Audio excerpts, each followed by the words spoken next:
I'm Zonile Ngubeni and you're watching Joburg Today. The city of Johannesburg's Mayor Herman Mashaba has been outspoken since taking office on the point of addressing challenges around migrancy in the city. He has been calling for national government to buck up in documenting migrants that qualify for residency and went on record saying that undocumented migrants will not be welcome in the city.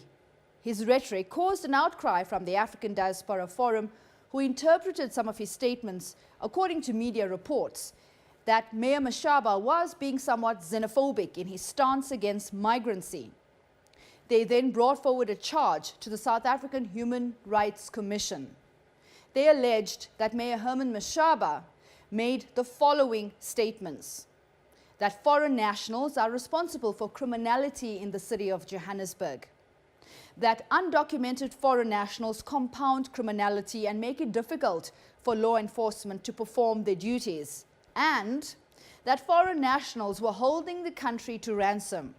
Well, finally today, the matter has been put to rest at a press conference where both the mayor and the chairman of the African Diaspora Forum dealt with the incongruency of media reporting, which they say impacted on differences between them.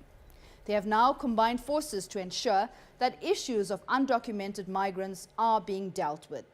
Let's take a closer look at what they had to say at the press conference. I was chatting with the mayor, and we agreed that we should create a society or a space conducive to where people will be living side by side, working together to empower each other. I want to use this opportunity to thank the Chapter 9 institution, which is the South African Human Rights Commission, which made it sure that we don't use the media to throw some splits to each other, but we come to a table to discuss and understand each other. And I think one most important thing, I want to mention it, highlight it while talking, is that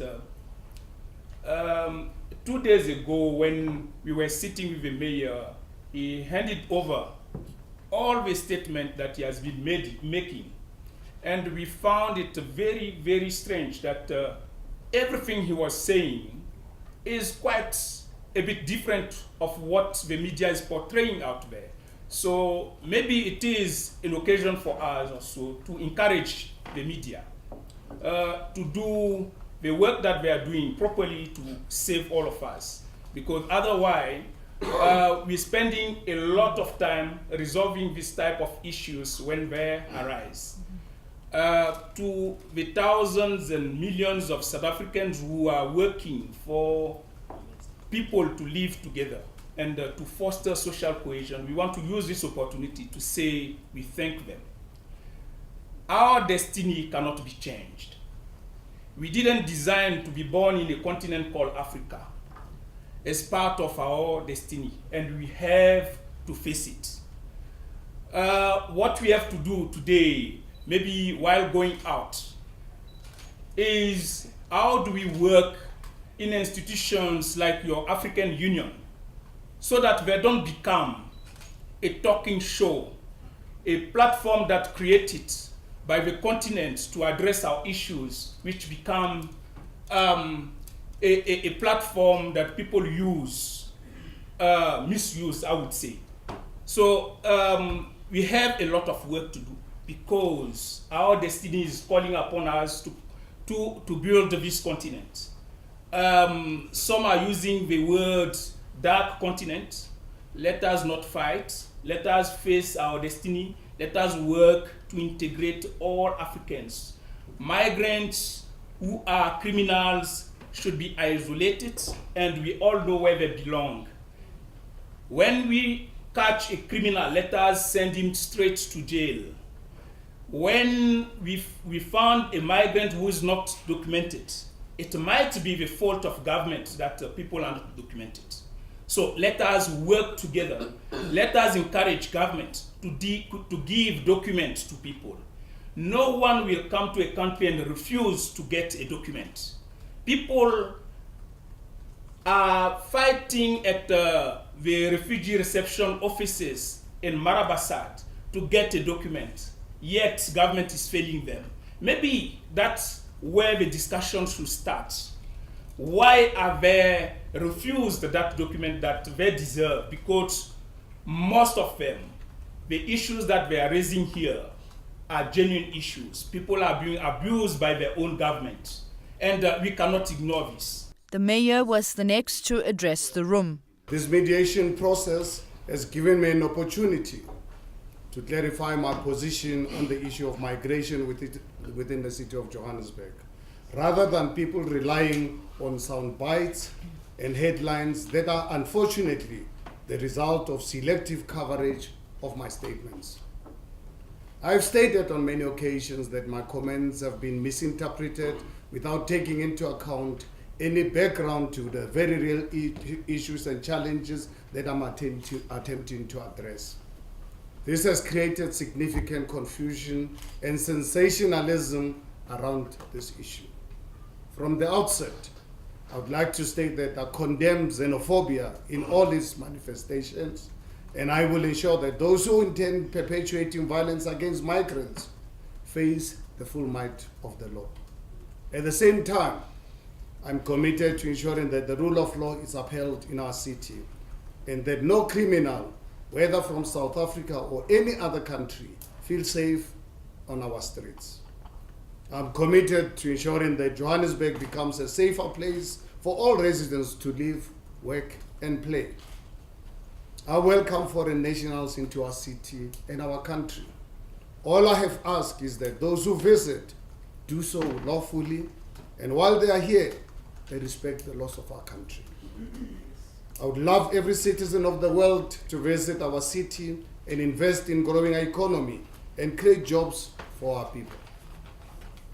Foreign nationals buy goods in our country, establish businesses, and stimulate economic growth. They can also contribute their skills and experience in sectors of our economy where it is desperately needed. This is key to my vision of creating a more prosperous and inclusive city. Indeed, in its 130-year history, Johannesburg has been built by migrants from across our country and the world. This is a tradition I wish to be continued. It is without doubt that the challenge of illegal immigration in Johannesburg has reached crisis level. The issue of migration is one that cannot be dealt with at municipal level comprehensively. Instead, it requires the willing participation of our national government. The Department of Home Affairs has a constitutional obligation to address the issue of undocumented migrants. So far, the department's conduct on this matter has been dismal. In the recent Supreme Court of Appeal judgment in the matter of Scalabrini Center, Cape Town, versus the Minister of Home Affairs, the CSA stated, and I'd like to quote, "As regards the decrease in the number of asylum seekers and the alleged improved efficiency in dealing with asylum applications, the department overlooks the fact that according to its own records, as of May 2015, there was a backlog of some 100,000 files which had not been decided by a refugee status determination officer, and a backlog of more than 100,000 cases which had not been decided by the refugee appeal court.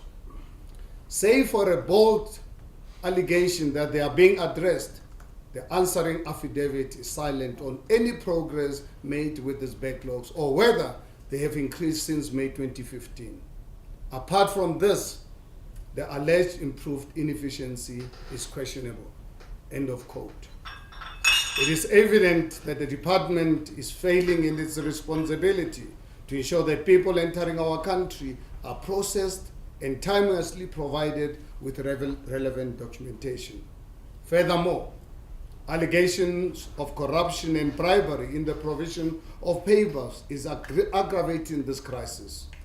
I'm sure that there are tens of thousands of additional foreign migrants who do not even bother applying given the apparent collapse of our system. For more than a year, and 3 ministers later, I've continuously attempted to engage the department in this matter in the interest of our residents and the city. As you are aware, I met with former Minister Malusi Gigaba in early December 2016. At a press conference he called following that meeting, he publicly committed to working together to find solution to the serious challenges facing the city of Johannesburg. However, all efforts have made subsequent to that meeting have been to no avail, and my numerous letters to the minister have gone unanswered, unfortunately. This brings the question whether the meeting and press conference called by the former minister was merely a political grandstanding. I have now, unfortunately, or fortunately, I have instructed the city's legal team to investigate all legal options available to the city to compel the Department of Home Affairs to address the issue of illegal immigration in the city of Johannesburg. Due to the importance of this case, the city of Johannesburg will be engaging the services of top-flight constitutional experts led by Advocate Dalim Pofu and Advocate Tembeka Nguka Aitobi. I expect papers to be filed in courts in the coming weeks. I would like to welcome the African Diaspora's Forum's commitment to join this matter as friends of the court. I thank you, sir. This mediation process has given us the opportunity to recognize that we actually have a great deal in common when it comes to what we are trying to achieve. Let me make one thing clear. I'm not calling for undocumented migrants to be immediately deported. What I'm doing is calling for the Department of Home Affairs to perform on the constitutional mandate, ensure that all those who qualify for asylum or other permits are processed and provided with their papers timelessly. Should individuals not qualify, or should they have committed crimes within our borders, then they should be sent home. In a separate interview with us, Mr. Mark Bafau also spoke about the importance of driving forward the agenda of social cohesion in townships. Look, unfortunately, you'll hear from politicians when they want their speeches to sound good. They use the word social cohesion. But social cohesion cannot be a vain word. Social cohesion in action. For me, social cohesion, a country who fosters social cohesion should see its people talking to each other, embracing all nationalities. I'll take the example of a country like Nigeria. Go to Nigeria. Nigeria has the biggest population in our continent. But if you go to Nigeria, no one will ask you your nationality. No one will ask you where are you coming from. In fact, when you're asking that question, people will be shocked to hear that. But here is so normal that you even say the name of somebody and you'll put that that person is black or white. In some countries, in our continent, in some countries, if you say Mr. Bafu and you say Mr. Bafu is black, they can send you to jail for that because people don't need that. And that's how you foster cohesion.